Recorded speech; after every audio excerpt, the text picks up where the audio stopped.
Hi students, education गुरु के इस YouTube channel में आपका स्वागत है। आज के इस वीडियो में हम लोग 10वीं क्लास के एनसीईआरटी मैथ के प्रश्नावली 6.2 के प्रॉब्लम्स को सोल्व करने वाले हैं। यह प्रश्नावली मुख्य रूप से थेल्स प्रमेय और उसके विलोम पर आधारित है। मैं आपको बता दूं कि इससे पहले वाले वीडियो में हमने थेल्स प्रमेय और उसके विलोम का सत्यापन पढ़ लिया है।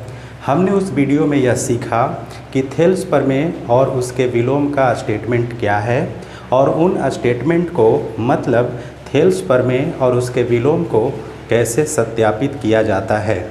यदि आपने उस वीडियो को नहीं देखा है तो आपसे उम्मीद करता हूं कि आप पहले उस वीडियो को देखें ताकि आपको हमारा यह वीडियो आसानी से समझ में आने लगे और इतना ही नहीं, चैप्टर के सारे प्रॉब्लम्स आपको आसान लगने लगेंगे। चूँकि थेल्स प्रमेय और उसका विलोम परीक्षा की दृष्टि से काफ़ी ज़्यादा महत्वपूर्ण है, इसलिए मैं आपसे यह भी उम्मीद करता हूं कि आपको थेल्स प्रमेय और उसके विलोम का सत्यापन भी आना चाहिए।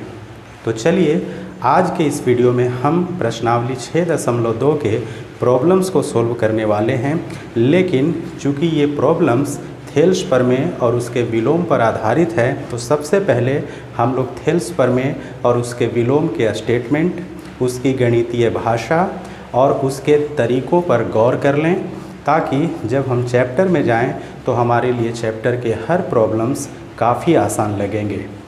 सबसे पहले हम थेल्स प्रमेय की बात करते हैं।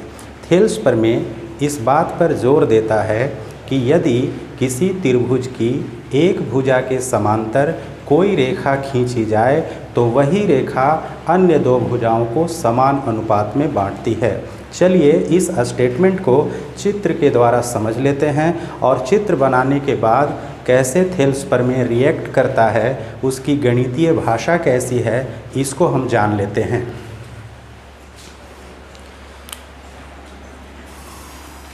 सबसे पहले हम लोग ये जाने, मान लिया त्रिभुज ABC में DE समानांतर BC, तब थेल्स प्रमेय या इसी को हम लोग आधारभूत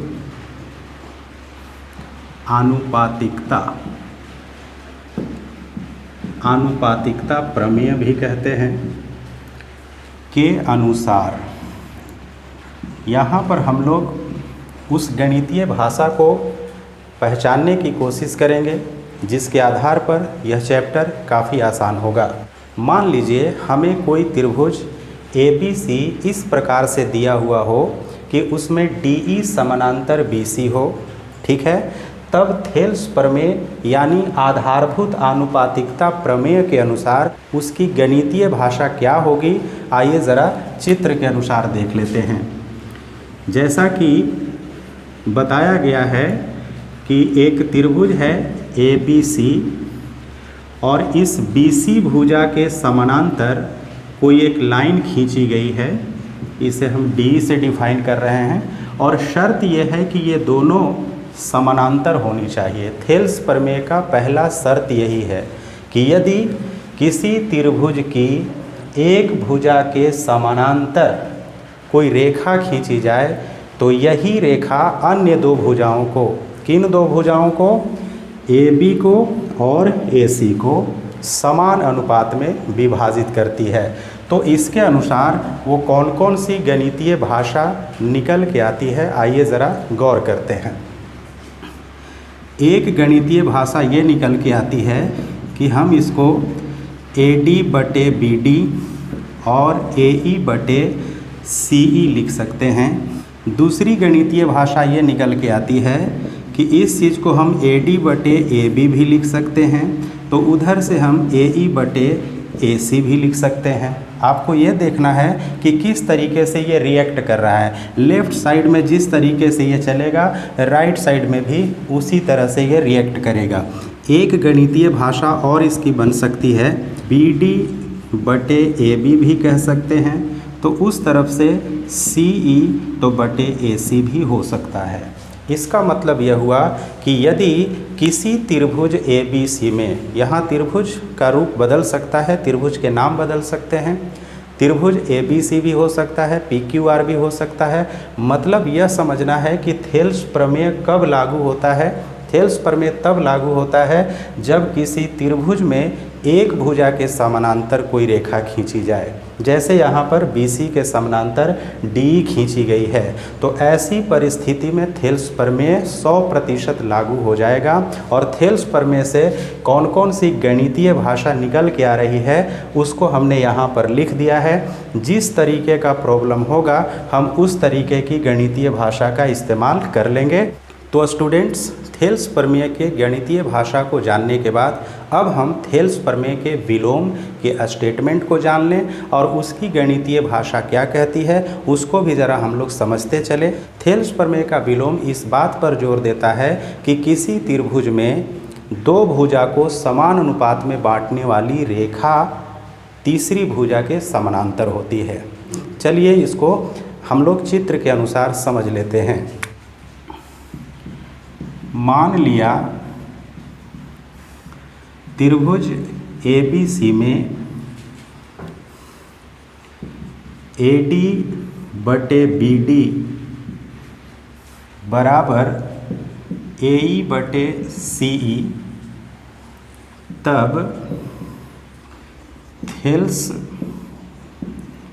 प्रमेय के विलोम से, ठीक है,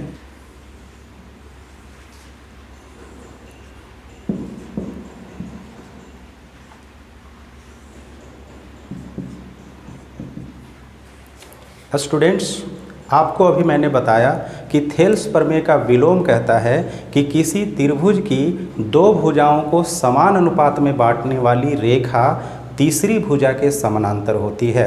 जैसा कि इस पिक्चर और यहाँ पर लिखावट को देखिए, थेल्स प्रमेय के विलोम की बातों को यह साबित कर रहा है। मान लिया त्रिभुज ABC में AD बटे BD और AE बटे CE, मतलब ये दोनों भुजा समान अनुपात में बंट रही है। तो किसके कारण बंट रही है, किस लाइन के कारण बंट रही है? आप कहोगे कि ये DE रेखा के कारण बंट रही है। अगर ये DE लाइन नहीं होती तो ये दोनों भुजा इस अनुपात में नहीं बंटती, ठीक है ना। लेकिन यहाँ पर DE आने के कारण प्रश्न में ऐसा शो किया गया कि यदि ऐसा हो, ठीक है ना, अगर ऐसा हो तब थेल्स प्रमेय के विलोम से यह जो DE लाइन है वो समानांतर होगी किस चीज़ के, BC के। तो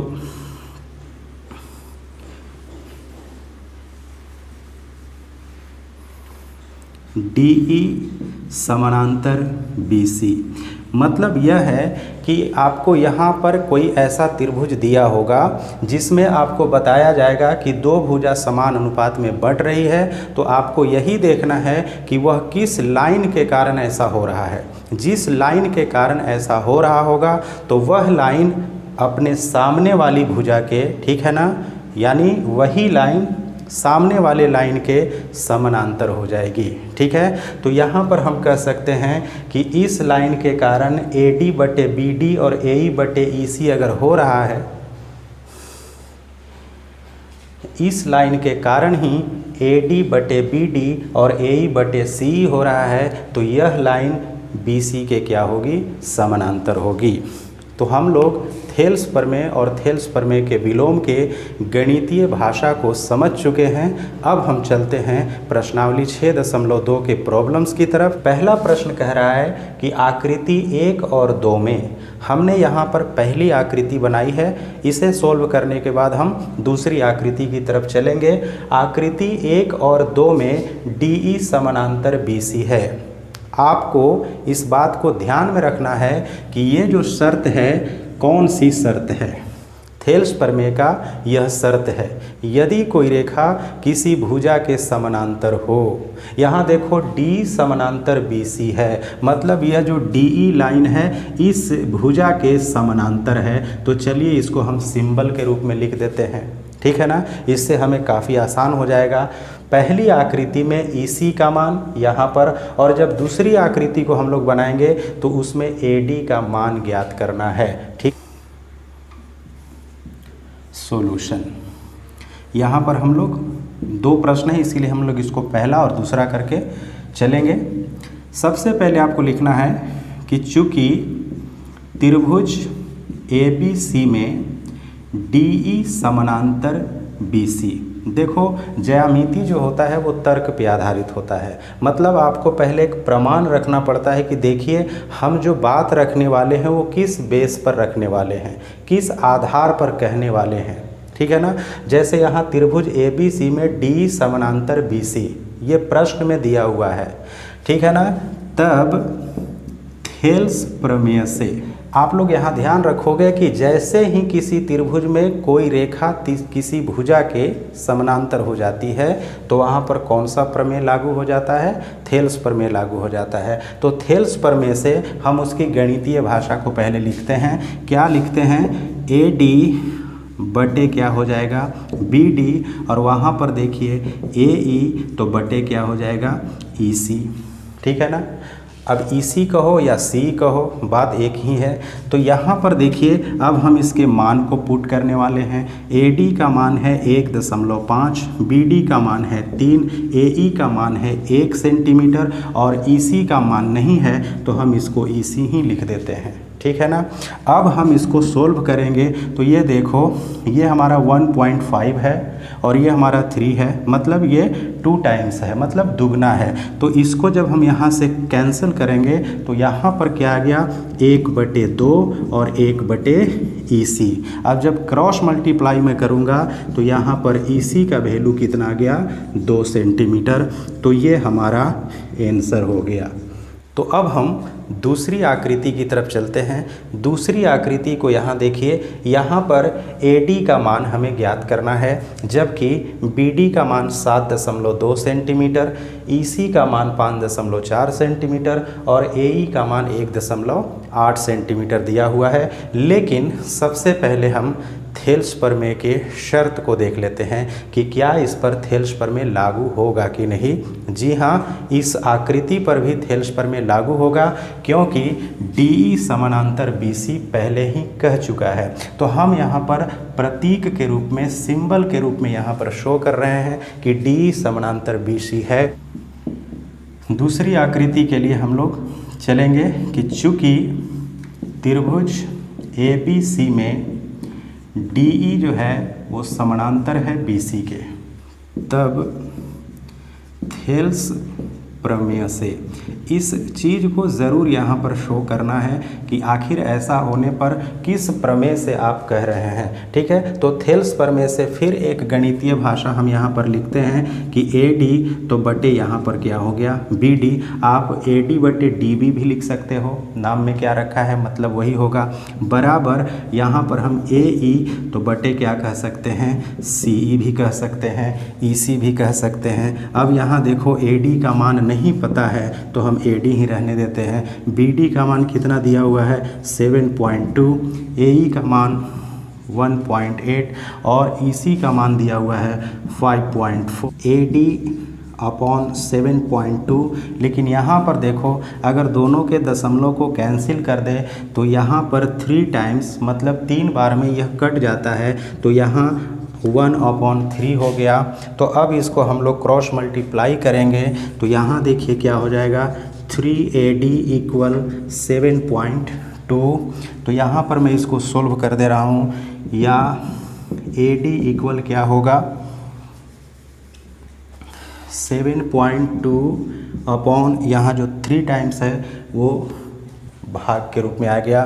तो यहाँ जब कैंसिल होगा तो ये 2.4 से, तो इसका मतलब ये हुआ कि जो AD का मान है वो 2.4 सेंटीमीटर आएगा। ये हमारा दूसरी आकृति का भी आंसर आ गया, ठीक है। तो स्टूडेंट्स अब हम दूसरे प्रश्न की ओर बढ़ते हैं। दूसरा प्रश्न क्या कहता है, प्रश्न है कि किसी त्रिभुज PQR की भुजाओं PQ और PR पर क्रमशः E और F स्थित हैं। कैसे, ज़रा पिक्चर बना लेते हैं।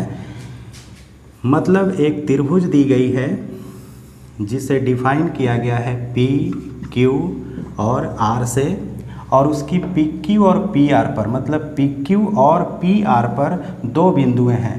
पी क्यू पर ई बिंदु है, चलिए यहाँ पर हम ई बिंदु लिख देते हैं, और पी आर के ऊपर क्या है, एफ बिंदु है, ठीक है ना। तो आपको बताना है कि क्या इन स्थितियों के लिए ई एफ समानांतर क्यू आर होगा या नहीं होगा, ठीक है। तो ई एफ कब होगा, जब हम इसको ऐसे मिला देंगे, ठीक है ना। अब ये ई एफ लाइन इसके समानांतर है कि नहीं है, ये मुझे जांच करनी है, जबकि कुछ मान इसके दिए हो, इन मानों को इसके ऊपर रख देते हैं। आपसे इस प्रश्न में यह पूछा जा रहा है कि क्या इन मानों के लिए, ठीक है, ई एफ जो है क्यू आर के पैरेलल होगा या नहीं होगा। अब आप थेल्स प्रमेय के विलोम को अपने दिमाग में रखिए। थेल्स प्रमेय का विलोम क्या कहता है कि यह रेखा इसके समानांतर होगी। कब होगी, जब इस लाइन के कारण ये दोनों भुजा समान अनुपात में बटेगी। मतलब अगर पी ई बटे ई क्यू और पी एफ बटे एफ आर समानुपाती होगा। तो चलिए हम इसको देखते हैं कि क्या ये दोनों भुजाएं समान अनुपात में बट रही है। अगर बट रही है तो यह लाइन इसके समानांतर होगी, और अगर समानुपातिक नहीं है तो हम कहेंगे कि यह लाइन इसके समानांतर नहीं है। सॉल्यूशन त्रिभुज पी क्यू आर में, ठीक है ना। चलिए हम पहले पी ई बटे ई क्यू निकाल लेते हैं। ये कितना आता है, 3.9 बटे 3। अब इसको जब हम कैंसल करेंगे तो यह 1.3 आएगा। मतलब यह हुआ कि P E upon E Q का मान 1.3 है, ठीक है ना। ये हमारा आ चुका है। अब हम उस तरफ चलते हैं, पी एफ बटे एफ आर निकाल लेते हैं, ठीक है ना। पी एफ का वैल्यू क्या है, 3.6 बटे क्या हो जाएगा, 2.4, ठीक है ना। जब हम इसको कैंसिल करेंगे तो आप दशमलव को यहाँ से हटा करके दिमाग में रखें। ये 36 और ये 24 दोनों ही 12 से डिवाइड होंगे। तो इसको अगर हम 12 से डिवाइड करते हैं तो ये हो जाता है 3 और ये हो जाता है 2। तो ये 3/2 फिर डिवाइड होके क्या रह जाता है, 1.5। मतलब क्या हुआ कि P बटे ई क्यू का वैल्यू है 1.3, जबकि पी एफ बटे एफ आर का वैल्यू है 1.5। तो क्या ये दोनों वैल्यू बराबर हैं? यहाँ दोनों वैल्यू बराबर नहीं है। स्पष्टतः त्रिभुज पी क्यू आर में पी ई बटे E Q not equal to P F बटे एफ आर, ठीक है ना। क्योंकि दोनों के मान बराबर नहीं हुए थे तो हम इसको क्रॉस कर दिए हैं कि मतलब ये दोनों अनुपात जो हैं आपस में बराबर नहीं हैं। तो जब बराबर ही नहीं हैं तो हम कह सकते हैं कि ई एफ क्यू आर के समांतर नहीं है, ठीक है ना। तो स्टूडेंट्स, अब हम दूसरे प्रश्न के दूसरे हिस्से को देखते हैं। यहाँ पर PE का मान 4 सेंटीमीटर, QE का मान 4.5 सेंटीमीटर, PF का मान 8 सेंटीमीटर और RF का मान 9 सेंटीमीटर दिया हुआ है। आइए इसके लिए भी हम कल्पना करते हैं कि चित्र कैसा होगा। एक त्रिभुज PQR ले लेते हैं। प्रश्न में है कि PQ और PR पर PQ पर E बिंदु है और PR पे F बिंदु है। इसे हम मिला देते हैं और अब हमसे पूछ रहा है कि क्या यह लाइन इसके समानांतर है, EF समानांतर QR है या नहीं है। चलिए अब इसके ऊपर हम मान को भी अंकित कर लें। PE का मान है 4 सेंटीमीटर, EQ का मान है 4.5 सेंटीमीटर, PF का मान है 8 सेंटीमीटर और RF का मान है 9 सेंटीमीटर, ठीक है। अब हम इन मानों के साथ क्या यह बता सकते हैं कि EF QR के समानांतर है। इसका फैसला थेल्स प्रमेय का विलोम करेगा। थेल्स प्रमेय का विलोम कहता है कि यदि इस रेखा के कारण ये दोनों भुजा समान अनुपात में बटेगी तो यह रेखा इस भुजा के समानांतर हो जाएगी। चलिए देखते हैं। सॉल्यूशन त्रिभुज पी क्यू आर में सबसे पहले हम पी ई बटे ई क्यू निकालेंगे। पी ई बटे ई क्यू का मतलब 4/4.5। अब हम इस चीज़ को देखते हैं कैसे शो करते हैं। यहाँ पर दशमलव को अगर हटा दें तो ऊपर 10 से गुणा हो जाएगा, तो ये हो गया 40/45। जब इसको हम डिवाइड करेंगे तो 8/9 होगा, क्योंकि 8 पचे 40 और 9 पचे 45, मतलब दोनों 5 से डिवाइड होगा तो 8/9 हो गया। अब इसी सिस्टम को उधर से देखते हैं, पी एफ बटे एफ आर की तरफ। तो पी एफ का मान तो 8 है और एफ आर का मान 9 है, तो यहाँ हम देख सकते हैं कि यह तो विभाजित होगा ही नहीं, होगा मतलब दशमलव में होगा, तो उसके लिए हम क्यों परेशान हूँ, है ना। यहाँ देखिए सबसे बड़ी चीज़ है कि पी बटे ई क्यू का मान भी 8/9 है और पी एफ बटे एफ आर का मान भी 8/9 है, मतलब पी ई बटे ई क्यू और पी एफ बटे एफ आर दोनों समान अनुपात में हैं। तो यह किस लाइन के कारण है?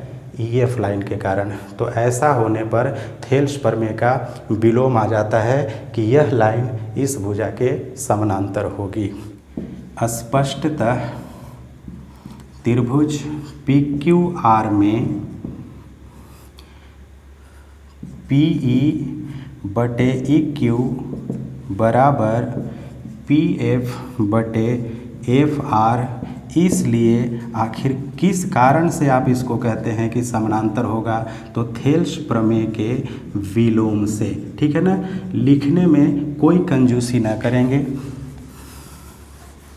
थेल्स प्रमेय के विलोम से हम कहेंगे कि ई एफ लाइन जो है वो क्या है? समानांतर है क्यू आर के। ये हमारा आंसर हो गया। अगर ये बराबर नहीं होता तो हम इसको लिख देते कि ई एफ क्यू आर के समानांतर नहीं है, लेकिन चूंकि ये दोनों भुजा अनुपातिक है तो हम इसको कह रहे हैं कि ई एफ लाइन के कारण ही दोनों भुजा समान अनुपात में विभाजित हो रही है, तो ई एफ जो है वो क्यू आर के समानांतर होगी। अब हम इसके तीसरे भाग को लेते हैं। तो स्टूडेंट्स, अब हम दूसरे प्रश्न के तीसरे हिस्से को देखते हैं कि यहाँ पर हमें मान दिया हुआ है पी क्यू का, पी आर का, पी ई का और पी एफ का। चलिए चित्र में देखते हैं। एक त्रिभुज पी क्यू आर बनाते हैं, पी क्यू आर, और प्रश्न के अनुसार पी क्यू के ऊपर हम एक बिंदु ले लेते हैं ई, और इसके ऊपर एक बिंदु ले लेते हैं एफ, और इसको हम मिला देते हैं, ठीक है ना। अब हम इसके ऊपर मान को अंकित करते हैं पी क्यू, मतलब ये पूरी भुजा का मान दिया हुआ है कितना? 1.28, मतलब यहाँ से लेके यहाँ तक का मान दिया हुआ है 1.28, ठीक है ना। अब पी आर मतलब उधर भी पूरी भुजा का मान दिया हुआ है 2.56 सेंटीमीटर, ठीक है ना। इसको हम इस तरीके से शो कर दे रहे हैं। और फिर इसके बाद देखिए पी ई, ये जो छोटी सी भुजा है इसको यहाँ पर रखेंगे 0.18 सेंटीमीटर, और यहाँ पर दिया हुआ है पी एफ का मान 0.36 सेंटीमीटर। तो त्रिभुज पी क्यू आर में, ठीक है ना, जिस तरह से हम इधर रेशियो निकालेंगे उसी तरीके से हमको उधर भी रेशियो ज्ञात करना होगा। इस आकृति के अनुसार एक तरीका यह भी हो सकता है कि हम 1.28 में से, ठीक है ना, 0.18 को घटा दें तो हमें ई क्यू का मान प्राप्त हो जाएगा, और उसी तरह से 2.56 में से अगर हम 0.36 घटा दें तो हमें एफ आर का मान प्राप्त हो जाएगा। और ऐसी स्थिति में हम पी ई बटे ई क्यू और पी एफ बटे एफ आर भी ज्ञात कर सकते हैं, लेकिन इसकी कोई आवश्यकता नहीं है। हम यहाँ पर पी क्यू बटे पी ई और पी आर बटे पी एफ भी निकाल के देख सकते हैं। ऐसी स्थिति में भी रेशियो बराबर हो जाता है, तो हम कह सकते हैं कि ई एफ क्यू आर के पैरेलल होगा। चलिए देखते हैं। पी क्यू तो बटे हम पी लिखते हैं, इसका वैल्यू देखते हैं कितना निकलता है। पी क्यू का मान है 1.28 और पी ई का मान है 0. या पी क्यू बटे पी ई। तो अगर हम इनके दोनों दशमलव को कैंसिल कर दें, क्योंकि देखिए दशमलव के बाद भी 2 अंक हैं और इसके दशमलव के बाद भी 2 अंक हैं, तो यहाँ पर दशमलव को अगर हम कैंसिल कर दें तो यह 128 बटे 18 हो जाता है। और जब मैं इसको काटूंगा तो ये 64 दूनी 128 और 9 दूनी 18, मतलब दोनों ही 2 से डिवाइड हुआ। तो यहाँ पर हम कहेंगे कि पी क्यू बटे पी ई का मान कितना आया, 64 बटे 9। ठीक है ना। अब हम देखते हैं कि उस तरफ का मान कितना आता है। अब पी आर बटे पी एफ कर लेते हैं, पी आर बटे, है ना, पी आर बटे पी एफ कर लेते हैं, क्योंकि हमने इधर पी क्यू बटे पी निकाला था तो इधर भी हम पी आर बटे पी एफ में चलेंगे। तो यहाँ पर हमारा मान हो गया 2.56 और 0.36। तो यहाँ भी हम सेम प्रोसेस अपनाने वाले हैं कि दोनों के दशमलव के बाद 2 अंक हैं, तो इसको भी हम 256 बटे 36 कर लेते हैं। ठीक है ना। अब यहाँ पर याद रखिए कि ये भी 4 से डिवाइड होगा और ये भी 4 से, तो 4 से जब इसको डिवाइड करेंगे तो 64 और इसको डिवाइड करेंगे तो कितना आएगा, 9 आएगा। तो दोनों परिस्थिति में देखिए पी आर बटे पी एफ और पी क्यू बटे पी दोनों का मान 64 बटे 9 आ चुका है। मतलब ये दोनों रेशियो क्या हैं, आपस में समान अनुपात में है। तो चलिए इसको लिखते हैं। स्पष्टतः त्रिभुज पी क्यू आर में पी क्यू बटे पी ई बराबर पी आर बटे पी एफ। ठीक है ना, क्योंकि दोनों का मान जो है कितना आया था, 64 बटे 9। इसका भी मान 64 बटे 9 और इसका मान भी 64 बटे 9। तो दोनों बराबर है, तो इसलिए थेल्स प्रमेय के विलोम से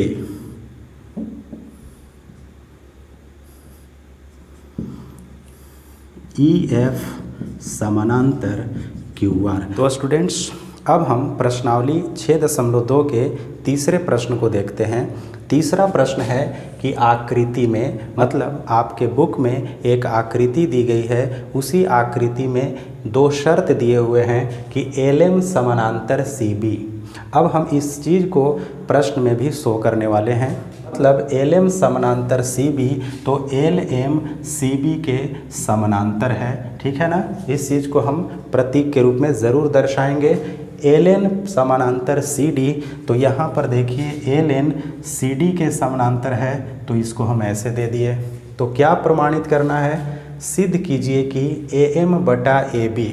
यहाँ याद रखो, प्रश्न के ऊपर ज़रूर ध्यान देना है कि किस रूप में सिद्ध करना है, क्योंकि मैंने आपको बताया था कि जब कोई रेखा किसी भुजा के समानांतर हो जाए तो उसको हम कई अनुपात में लिख सकते हैं। प्रश्न के अनुसार जिस तरह का अनुपात हमें चाहिए हम उस तरह के अनुपात को लिखते चले जाएंगे। तो यहाँ देखिए ए एम बटे ए बी, मतलब ए एम बटे ए बी। ठीक है ना, हम छोटा से बड़ा की तरफ जा रहे हैं। तो इस तरह से इधर भी देखिए ए एन बटे क्या है, ए डी, ए एन बटे क्या है, ए डी। तो चलिए हम बहुत ही सिंपल तरीके से अपने शर्त के अनुसार चलेंगे। पहला शर्त है कि एल एम समानांतर सी बी और दूसरा शर्त है एल एन समानांतर सी डी। तो हम बारी बारी से दोनों शर्तों के साथ चलेंगे। बहुत ही आसान है, बस शर्त को देखना है और शर्त के अनुसार थेल्स प्रमेय या थेल्स प्रमेय का विलोम लागू होता है कि नहीं, उस चीज़ को आपको ध्यान से देखना है। सबसे पहले हम इसको हल करते हैं। तो आप देखिए, सबसे पहले हम इसको इस शर्त के अनुसार लिखेंगे। तो हम देखें कि यह जो शर्त है वो एक त्रिभुज में ही होना चाहिए। ठीक है ना। तो आप उस त्रिभुज को ज़रा सा अपने दिमाग में रखिए कि वो कहाँ है। एल एम समानांतर सी बी की बात हो रही है। एल एम समानांतर सी बी, तो मतलब ए बी सी एक त्रिभुज बन रही है। तो चलिए थोड़ी देर के लिए हम नीचे वाले भाग को हटा देते हैं ताकि हमारे लिए ये मामला काफ़ी आसान हो जाए। ठीक है ना। तो अब आप देखो, पहले शर्त के अनुसार हमारा पिक्चर इस तरीके का हो गया। तो हम यहाँ पर लिखेंगे, यहाँ त्रिभुज ए बी सी में रहे हो, एल एम समानांतर है किसके, सी बी के। मैं नहीं कह रहा हूँ, प्रश्न कह रहा है, ठीक। इसलिए थेल्स प्रमेय से, अब आइए थेल्स प्रमेय से हम क्या निकालते हैं। यहाँ पर देखो, यहाँ पर ए एम बटे ए बी है, इसका मतलब है कि हम छोटे से बड़े भाग में जाने वाले हैं। तो यहाँ भी हम यही करेंगे, हमारा शीर्ष जो है वो ए है, तो हम क्या करेंगे कि ए एम तो बटे ए बी हो जाएगा, है ना। तो इस प्रकार से यहाँ ए एल तो बटे ए सी हो जाएगा, ठीक है ना। क्योंकि हमने पढ़ा है कि जिस तरीके से एक तरफ रिएक्ट करेगा उसी तरह से दूसरे तरफ भी रिएक्ट करेगा। तो अगर हम ए एम लेते हैं तो बटा ए बी कर देंगे, अगर ए एल लेते हैं तो बटा ए सी कर देंगे।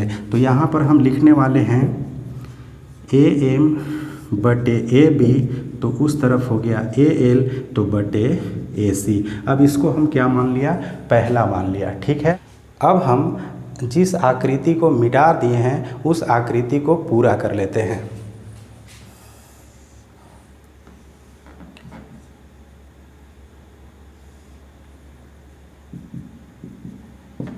देखिए, अब हम दूसरे शर्त को इस आकृति के अनुसार देखने की कोशिश करें। दूसरा शर्त है एल एन समानांतर सी डी। अब देखो यह शर्त किस त्रिभुज के अंदर है, क्योंकि हमें उसी त्रिभुज को यहाँ पर शो करना है। जैसे एल एम सी बी के समानांतर है तो किस त्रिभुज में, ए बी सी के अंदर। अब एल एन जो है सी डी के समानांतर है तो किस त्रिभुज के अंदर, देखो नीचे एक त्रिभुज बन रहा है ए डी सी, है ना। तो अब हम ऊपर वाले त्रिभुज को हटा दे रहे हैं। तो जब हम ऊपर वाले त्रिभुज को हटा दिए, क्योंकि हमें सिर्फ दूसरे शर्त को यहाँ पर शो करना है। देखो यहाँ पर आपको क्या करना है कि मैं बोर्ड पर बना रहा हूँ तो मैं बार बार इसको मिटा रहा हूँ फिर बना दे रहा हूँ। आप कहोगे कि हम लोग कैसे इसको मिटाएंगे और फिर बनाएंगे, है ना। तो आपको क्या करना है कि अपनी हथेली से उस चीज़ को ढक लेना है, ठीक है ना। जिस शर्त के अनुसार चलना है उस शर्त को रहने दीजिएगा और उसको किसी चीज़ से ढक दीजिएगा, जिसके बाद ये आकृति आपको मदद करेगी कि रेखा किसी भुजा के समानांतर है तो थेल्स प्रमेय के अनुसार आप किस भुजा को किस अनुपात में व्यक्त कर सकते हैं, ठीक है। तो चलिए, जब हम ऊपर वाली आकृति को मिटा दिए हैं तो अब हम नीचे वाली आकृति को अर्थात ए डी सी में जाकर देखते हैं। तथा त्रिभुज ए डी सी में, ठीक है ना। अब हम ए डी सी में देखते हैं, शर्त क्या है, एल एन समानांतर सी डी, एल एन समानांतर सी डी। तो देखो यहाँ भी कोई रेखा अगर समानांतर हो जाती है तो यहाँ भी थेल्स प्रमेय लागू होगा। तो इसलिए यहाँ भी हम लिखेंगे कि किस प्रमेय से, थेल्स प्रमेय से। तो क्या थेल्स प्रमेय से निकल के आता है, अब मैंने आपको बताया था छोटे भाग से बड़े भाग की ओर चलेंगे। तो यहाँ देखिए शीर्ष हमारा ए है, तो हम क्या करेंगे कि ए एन बटे ए डी कर देंगे, है ना। छोटा भाग से बड़े भाग की तरफ जाएंगे, प्रश्न ही ऐसा है। ए एन बटे ए डी, तो उस तरफ ऐसे ही रिएक्ट कराइए, ए एल बटे ए सी हो जाएगा। चलिए लिख लेते हैं ए एन बटे ए डी, तो उधर से हम लिखेंगे ए एल बटे ए सी। इसे हम दूसरा समीकरण मान लेते हैं। अब आप देखो कि दोनों ही समीकरण में राइट साइड बराबर हो गया, ठीक है ना। आप ये पढ़ चुके हैं कि अगर किसी समीकरण में लेफ़्ट साइड के बराबर हो जाए तो राइट साइड भी बराबर माना जाता है, और राइट साइड के बराबर हो जाए तो लेफ़्ट साइड भी बराबर होगा। तो हम इसको कह सकते हैं कि इक्वेशन 1 और 2 से हमारा ए एम बटा ए बी और ए एन बटे ए डी क्या है, बराबर है, और यही हमें साबित भी करना था। तो चलिए इसको लिख लेते हैं। इक्वेशन 1 बराबर 2 से क्या था, ए एम बटे ए बी, और दूसरे समीकरण का लेफ़्ट साइड क्या है, ए एन बटे ए डी। तो इस तरीके से हमने उस परिणाम को पा लिया जिसे हमें साबित करना था। तो हम यहाँ पर इस चीज़ को प्रूव्ड लिख देंगे। तो स्टूडेंट्स, अब हम प्रश्नावली 6.2 के चौथे प्रश्न को लेते हैं। चौथा प्रश्न क्या कहता है, आकृति में DE समानांतर AC। फिर देखो यहाँ पर शर्त दिया हुआ है, मतलब जब समानांतर दे दे तो आपके दिमाग में तुरंत ये बात पहुँचनी चाहिए कि यहाँ त्रिभुज में थेल्स प्रमेय लागू होगा, ठीक है ना। तो चलिए पूरा प्रश्न पढ़ते हैं। DE समानांतर AC और DF समानांतर AE है। इस शर्त को चित्र में सिंबल के रूप में लिख देते हैं, ठीक है ना, ताकि हमें मदद मिले कि हम किस भाग में जा कर के प्रश्न को सिद्ध कर सकते हैं। DE समानांतर AC मतलब क्या हुआ, ध्यान से देखो, जो DE लाइन है, ठीक है ना, वो समानांतर है किसके, AC के, ठीक है ना। अब ये जो DE लाइन है वो AC के समानांतर है और DF समानांतर AE है, मतलब ये वाला जो लाइन है वो AE के समानांतर है। तो चलिए इसको हम थर्ड लाइन से सूचित कर दे रहे हैं, ठीक है ना। यहाँ पर केवल 2 ही लाइन से सूचित करना चाहिए, लेकिन चूंकि अगर मैं 2 लाइन सब में लगा दूँ तो आपके दिमाग में एक भ्रम पैदा होगा कि सभी समानांतर हैं क्या। ऐसा नहीं है, बल्कि ये जो आप थर्ड लाइन देख रहे हैं वो थर्ड लाइन के ऊपर आप जाके देखो तो मतलब कि ये जो DF है वो किसके, AE के समानांतर है प्रश्न के अनुसार, और जो DE है वो किसके समानांतर है, AC के। तो अब हम इन शर्तों को उस त्रिभुज में देखने वाले हैं कि यह किस त्रिभुज के अंदर है। सबसे पहले हम D समानांतर AC को ले लेते हैं कि यह किस त्रिभुज में है। बाकी जो चीज़ें होंगी हम उसको वहाँ से हटा देंगे ताकि हमें किसी तरह का कोई डिस्टरबेंस ना हो, हम आसानी से थेल्स प्रमेय के अनुसार अपना दोनों भुजाओं का रेशियो निकाल लें। देखते हैं D समानांतर AC। देखो गीता में कृष्ण भगवान ने कहा है कर्म किए जा फल की चिंता मत कर। ज्यामिति में आपको यही करना होता है कि आपको रिजल्ट की चिंता नहीं करनी है, आपको कर्म करना है। कर्म का मतलब जो दिया हुआ शर्त है उसके अनुसार आगे बढ़िए, बिल्कुल फल मिलना ही है, ठीक है ना। मतलब आप सिद्ध की तरफ पहुंच ही जाओगे। तो चलिए हम कर्म करते हैं, फल की चिंता अभी नहीं करते हैं, कर्म करते हैं। D समानांतर AC देखते हैं कहाँ है। DE समानांतर AC, इसका मतलब है कि मुझे ये भाग मिटा देना है, ठीक है ना।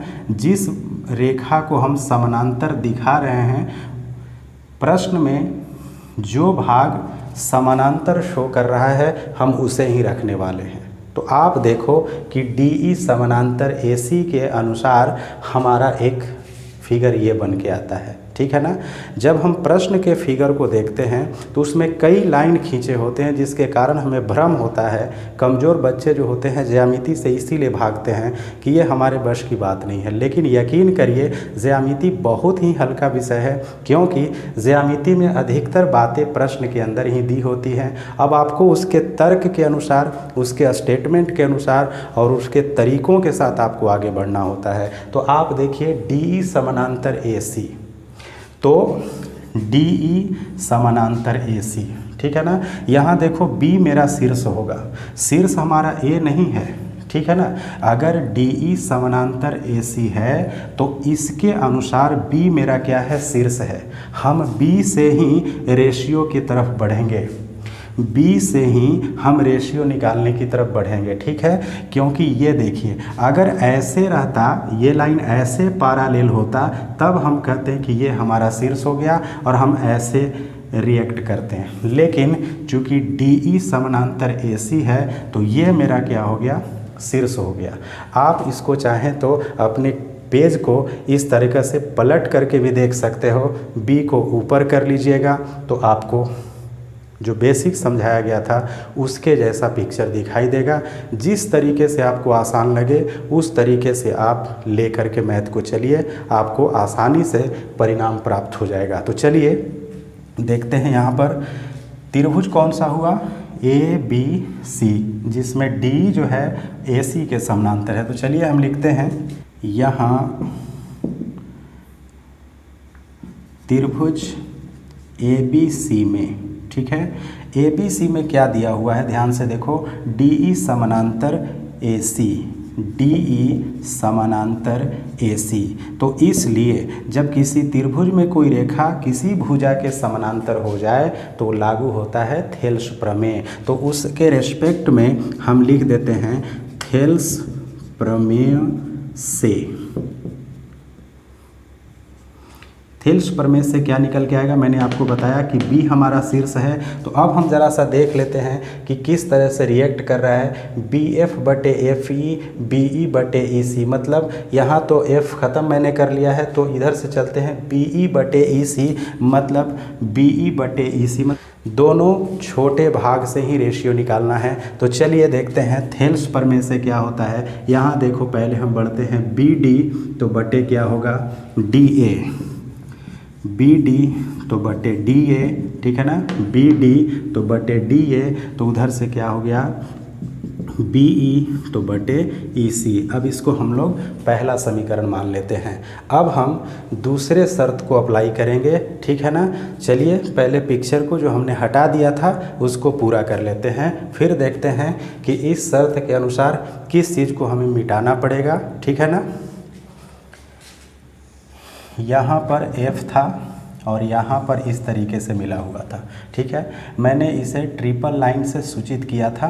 अब हमको देखना है कि DF समानांतर AE दिया हुआ है, DF समानांतर AE है ना। तो इसका मतलब ये हुआ, इस चीज़ को मैं यहाँ पर लिख दे रहा हूँ और करीब में, इसका मतलब यह हुआ कि जब हम DF समानांतर AE में हैं तो ये जो आउटसाइड पार्ट्स हैं ये तो अपने आप ख़त्म कर देना है, और उसके साथ ये जो डबल लाइन यहाँ पर मुझे कंफ्यूज करेगा हम इसको भी मिटा देते हैं, ठीक है। देखते हैं, ये चीज़ मैं यहाँ से हटा दे रहा हूँ और इस चीज़ को भी यहाँ से हटा दे रहा हूँ। केवल हमें जो शर्त दिया हुआ है हम उस शर्त को ही पिक्चर में रखने वाले हैं। अब देखो यहाँ पर ध्यान से, DF समानांतर AE, ठीक है ना, DF समानांतर क्या हो गया AE। ज्यामिति बहुत ही आसान है, बस आपको जिस तरीके से हल करने के तरीके बताए जाएं उस तरीक़ों पर गौर करिए, बहुत ही इजी है। तो अब आप देख लो कि फिर हमारा एक त्रिभुज बन गया है ABE, ठीक है ना। त्रिभुज का नामकरण किसी भी तरह से कर सकते हो, है ना, ABE कहो चाहे BAE कहो, बात बराबर है, ठीक है ना। लेकिन शर्त को आप प्रश्न के अनुसार ही लेके चलिएगा। तो देखिए अब त्रिभुज ABE में, ठीक है ना, ABE में क्या हमें दिखाई दे रहा है, DF समानांतर AE। लिखेंगे हम लोग कि इसलिए थेल्स प्रमेय से क्या निकल के आता है, देखते हैं, BD बटे DA बराबर BF बटे FE, ठीक है। अब हम इसको दूसरा समीकरण मान लेते हैं, इसलिए इक्वेशन 1 बराबर 2 से, ठीक है ना। इक्वेशन 1 बराबर 2 से क्या निकल के आया, हम दोनों लेफ़्ट साइड को कैंसिल करते हैं तो यहाँ हम BE बटे क्या लिखेंगे EC, और इधर हम क्या लिखेंगे BF बटे FE। और ज़रा हम गौर करते हैं कि क्या हमने कर्म किया तो फल आया कि नहीं, है ना। हमने कर्म किया, फल देखो ऑटोमेटिक आ गया, क्योंकि गीता में कृष्ण भगवान ने कहा है कर्म किए जा फल की चिंता मत कर, ठीक है ना। तो जब देखिए BE बटे EC BF बटे FE, ये देखो प्रश्न का हिस्सा और ये हमारा आंसर का हिस्सा। तो आप देखते हो कि ये दोनों प्रश्न से तालमेल, बस यही है कि कुछ उल्टा पुल्टा हो गया है, उससे कोई दिक्कत नहीं है। यहाँ पर भी हम लोग इसको क्या कर लिए, साबित कर चुके हैं। तो स्टूडेंट्स अब हम लोग प्रश्नावली 6.2 के 5वें प्रश्न को देखते हैं। 5वां प्रश्न है आकृति में, मतलब एक आकृति दी हुई है, आकृति में D समानांतर OQ। फिर देखिए समानांतर की बात हो रही है, दिमाग में इस बात को रखिएगा, थेल्स प्रमेय यहाँ भी लागू होगा, लेकिन उस त्रिभुज को पहचानना होगा। DE समानांतर OQ, देखते हैं DE कहाँ है, D यहाँ पर है, ये समानांतर हो गया किसके, OQ के, ठीक है। DF समानांतर OR, उस तरफ चलिए, यह जो DF है वो OR के समानांतर है, तो दर्शाइए कि, ठीक है ना। जो साबित करना होगा उसको हम इसके प्रतीक में नहीं लिखेंगे, जो दिया हुआ है उसी चीज़ को हम यहाँ शो करेंगे।